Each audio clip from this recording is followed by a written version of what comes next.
I've read several times, several places, that in the ancient world, in the city of Delphi, or Delphi, there was a temple, magnificent Greek temple, dedicated to various gods.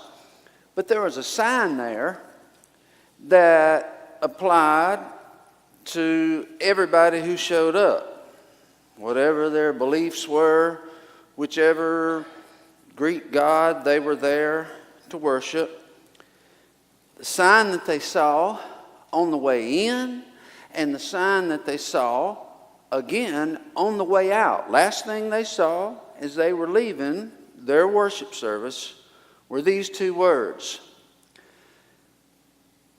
know thyself. Know yourself. Now, I've heard a lot of Christians here and there make fun of that idea, sort of mock it, this whole business of knowing yourself. Is that why we come to church? Maybe those heathen do. Maybe those blind fools did, but not me. I don't come to church to worship to know myself.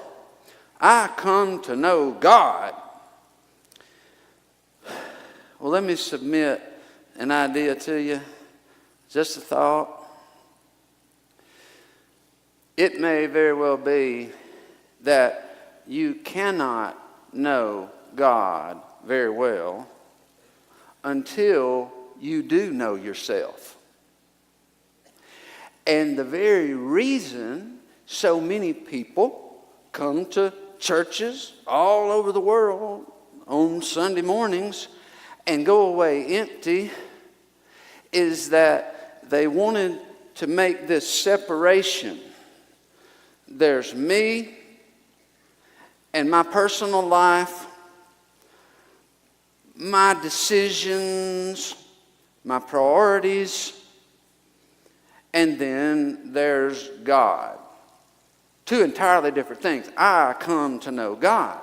Well, that's what a Pharisee would have told you in the days of Jesus. If you asked the Pharisee why he's at the temple today, he'd have said, I'm here to know God. Jesus said, your problem, Pharisee, is you don't even know yourself.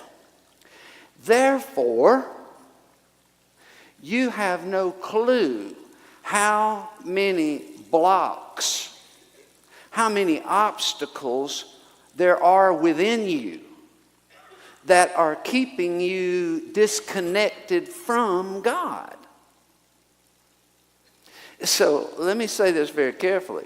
The purpose of knowing ourselves in a Christian way is not just that we want to know ourselves for the sake of knowing ourselves, that we just get captivated looking in the mirror, that we are, the old thing, we're belly button gazers. We just spend all our time in self-absorption. No. I'm not advocating that at all. No. What I am saying, once again, is until I'm willing to take an honest look at myself, I really can't even begin a relationship with God, much less continue one. I mean, think about the basic Christian plan of salvation that most of us have known for years. You start out by recognizing and admitting, God, I'm a sinner. I see that there are things in me that are interfering with us. There are attitudes in me, there are practices in me, obsessions in me, there are hatreds in me that just mess up what you're trying to do in me. And so I want to say to you today, at Christ Community Fellowship, one of the things that they used to tell people in that ancient temple, know yourself, but we don't stop there. Know yourself so that you can know what God knows. And you and God can both recognize and agree on what it is y'all are working on. Because there's another basic assumption that I have anytime I go to a place of worship, every time I listen to a preacher, a teacher, or read my own Bible, read a Christian book, it's always this. God, I want to know you better, and in order to do so, I need you to make me consciously aware of whatever it is that's preventing me, whatever it is in me that's blocking my view of you, that's making me think things are different than they actually are. Jesus talked about this kind of thing all the time. Two of my favorite examples are in the book of Matthew. Matthew 23, verse 34. Jesus speaking to the hypocrites, Pharisees, religious leaders who were hypocrites. Again, these are the people who saw, as far as they were concerned, there was no further reason to look at themselves because, they had it down. They spent their time looking at other people who did not have it down like they did. But Jesus said to them, blind guides, you strain your water so you won't accidentally swallow a gnat, but you swallow a camel. What's that all about? You've heard that verse before if you've been in church. It's one I remember learning that one a long time ago.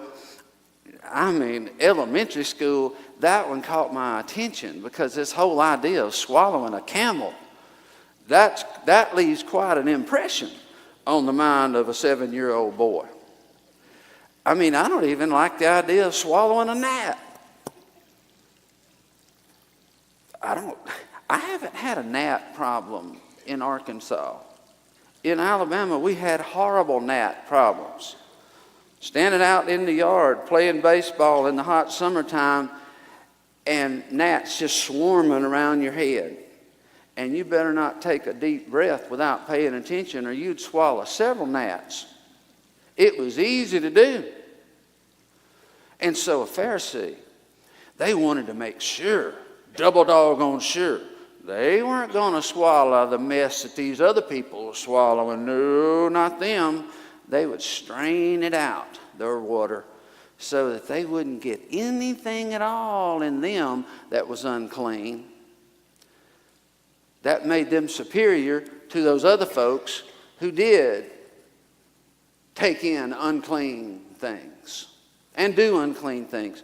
But Jesus said, you swallow a camel. Jesus had a way with words. He had a way with what I learned the word in English 101. Hyperbole, exaggeration to make a point. The idea is nitpicking over little things that matter. Swallowing a gnat is not, I wouldn't discount, I would not argue with you that you should do your best not to swallow too many gnats, but it's actually a pretty minor issue. But Jesus says if you're not careful, meanwhile, you will swallow things as big as a camel that are going to bust you wide open. Things that you will swallow, big lies that you will swallow, humongous sins that you will commit, all without even realizing you're doing it. Why? Because you don't know yourself. You don't know yourself like God knows you. You don't know yourself like your spouse knows you. And I tell you what you really don't know. What I don't know. I don't know myself like my kids. My kids know me. So I've had to learn, listen to my kids. Whether they're telling me that my shoes are out of style, or whether they're telling me, Daddy, you know when you lost your temper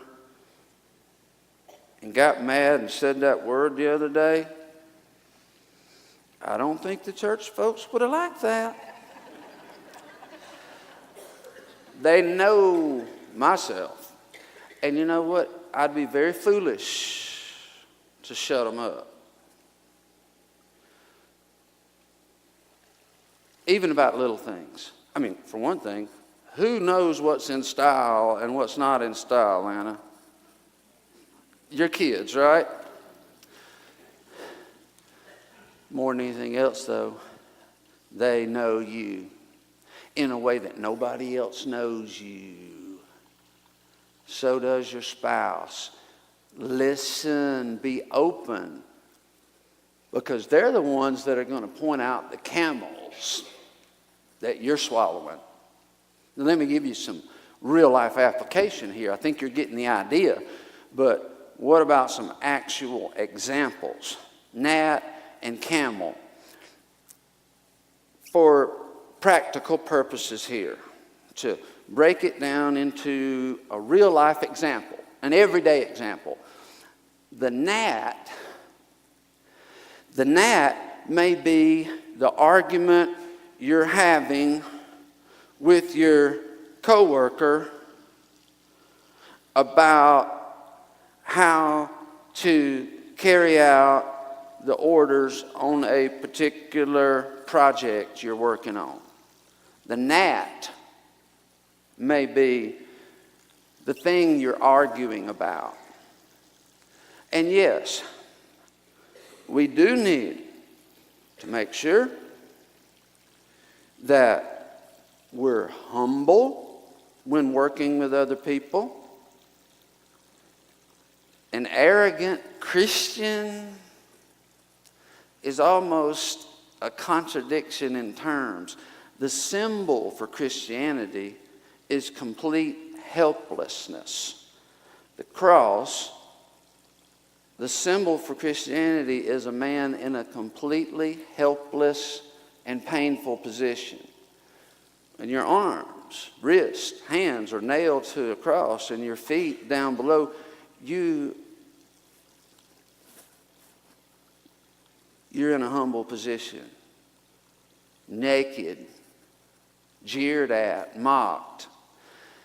So an arrogant Christian is not very Christ-like at all. I won't say they're not a Christian. I'll say they're a Christian who's seriously misled, who is swallowing a camel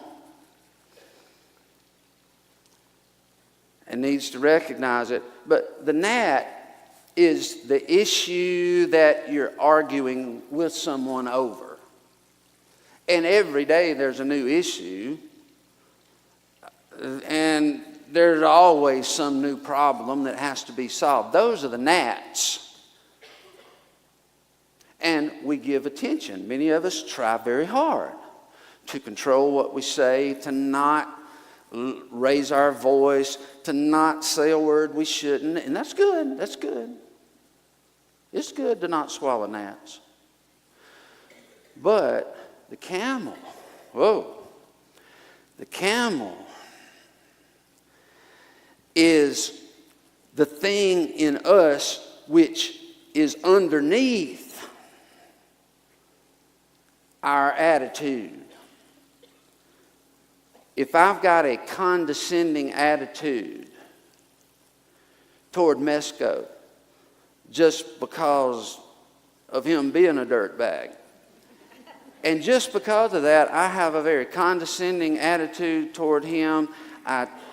When I speak with him, I sort of look down on him, almost feel sorry for him. A condescending attitude, an arrogant attitude, where it's all about my self-interest. It's all about my ego. Many of you have heard me give this little test before. When you find yourself taking offense, somebody is going somewhere in a conversation that's making you mad and you can feel the temperature rising, stop and ask yourself, okay, I'm taking offense here. What part of my ego is being threatened by this conversation? I'm not recommending this when you're being assaulted with a deadly weapon. That's not the time to be thinking these kinds of questions. I'm talking about when someone has simply insulted you. They've picked on you. They've belittled you. And you find yourself swelling up. Or, here's another one. They've said something you disagree with. Regardless of the subject, they've said something you disagree with, and the very fact that they've said something you disagree with makes you not like them, makes you start getting mad. And you know that word mad, I tell you often, pay attention when you get mad, M-A-D. Because for hundreds of years in the English language, mad meant crazy. He's mad. He's out of his mind. Well, guess what?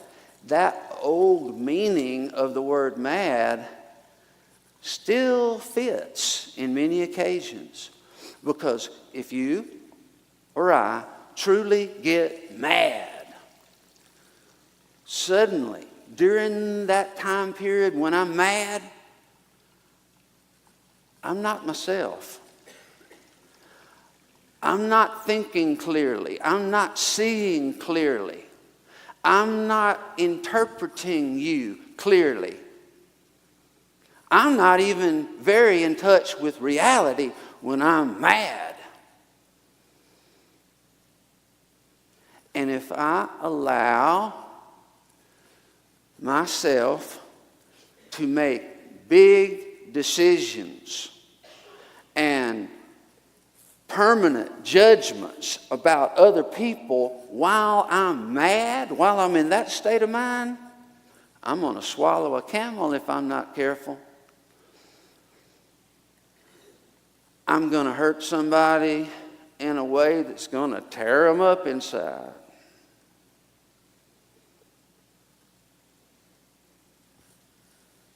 When you find yourself being offended, ask, what part of my ego is threatened?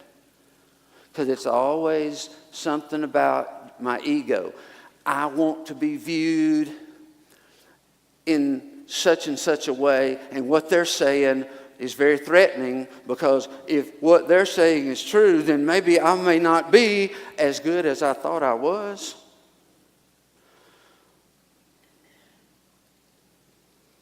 If I see another person and their success alone, their success is offending me, I'm finding that I don't like her anymore because I see the promotion she got, which I did not get. And for no other reason I can actually explain, I just don't like her so much anymore.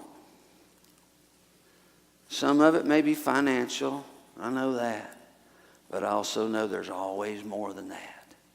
What part of my ego is threatened by that? It's that I'm afraid, I'm threatened and afraid that somebody apparently sees her as more competent than me, and that's very threatening. And you know, another of our favorite sayings around here, most people only get mean when they feel threatened. So when you find yourself getting mean, mad, don't just count to 10.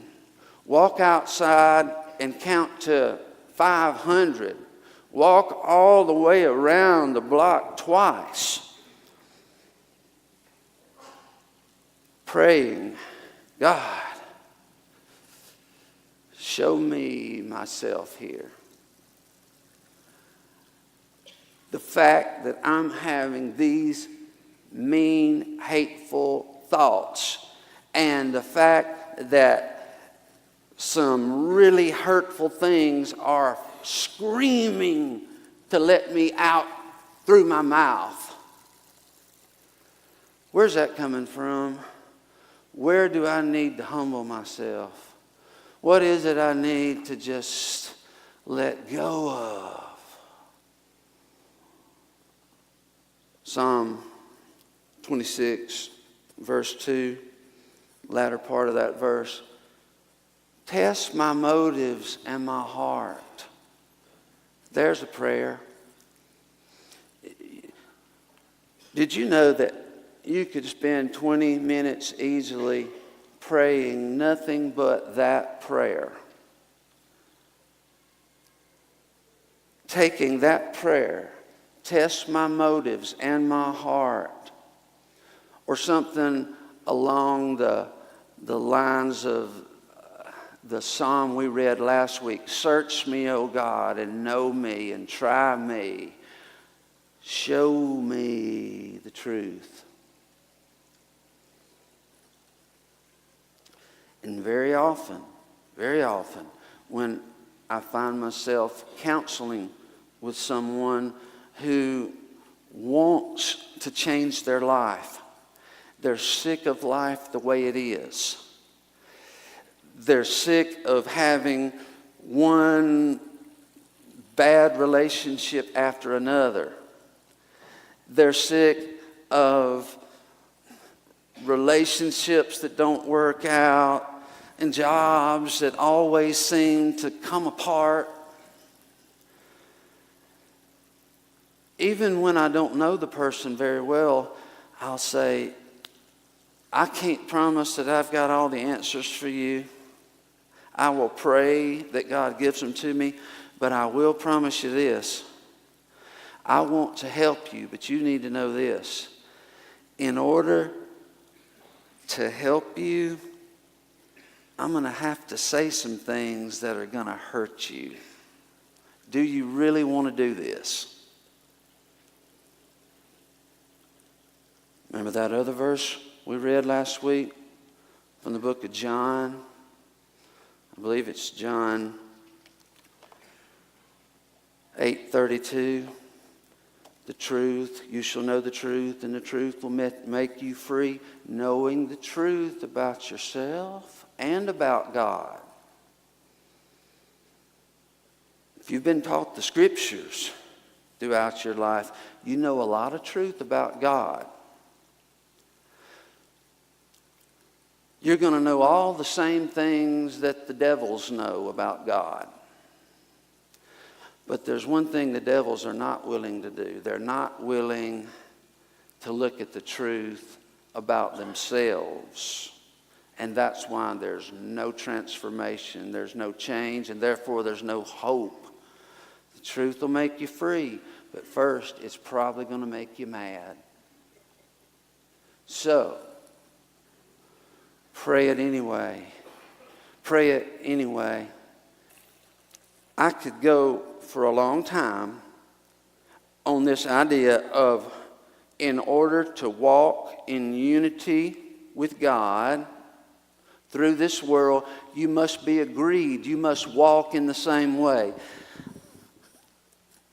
I can only have time for this one application that I've just given you.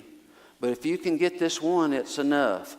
God, when He forgives, He not only forgives, He takes anything and everything that might remind him of the wrongdoing and throws it into a place it'll never be seen again.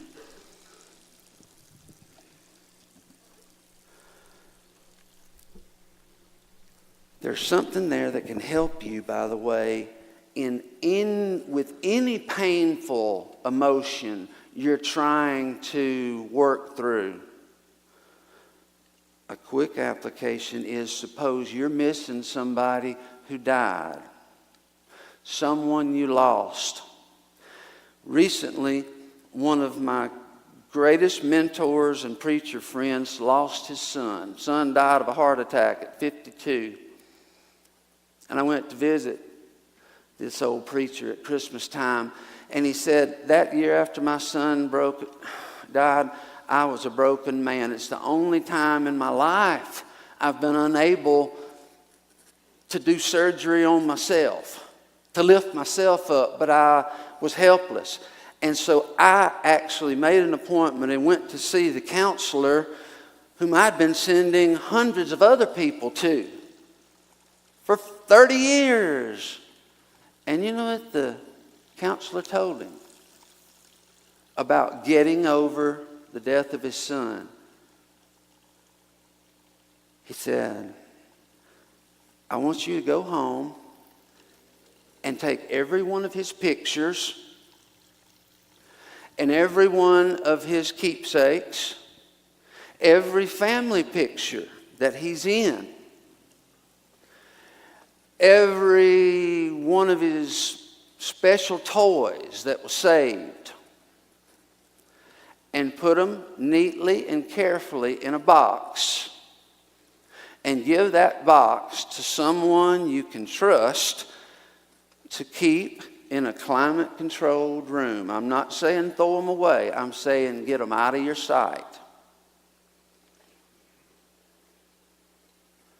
And it was one of the hardest things he ever did, but he did it. Because listen, you can listen to a preacher for years. You can talk to a counselor for months. But until you actually do something different, until you take some sort of action, you're not going to make the progress. Are there things you need to take completely off the walls, at least until you heal? It's worth removing anything, however sweet, however precious, if it is going to free you up to walk in sync with God, to walk in harmony with Christ, to walk the way He walks, and to look at things the way He looks at things. And as you do that, you and Christ get closer and closer and closer. And here's the punchline. When it comes to Christ, the closer you get, the clearer you will see. The clearer you'll see Him, the clearer you'll see others, and the clearer you'll see yourself.